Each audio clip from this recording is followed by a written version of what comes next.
নুনের মিমে তাসদীদ গুণনা করা ওয়াজিব।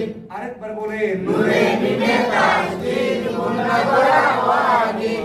গুণনা অর্থ নাকের বাঁশি দ্বারা, গুণনা অর্থ নাকের বাঁশি দ্বারা গুনগুন শব্দ বাহির করা, গুনগুন শব্দ বাহির করা। মুখ দিয়ে না পড়ে নাক দিয়ে পড়া, মুখ দিয়ে না পড়ে নাক দিয়ে পড়া।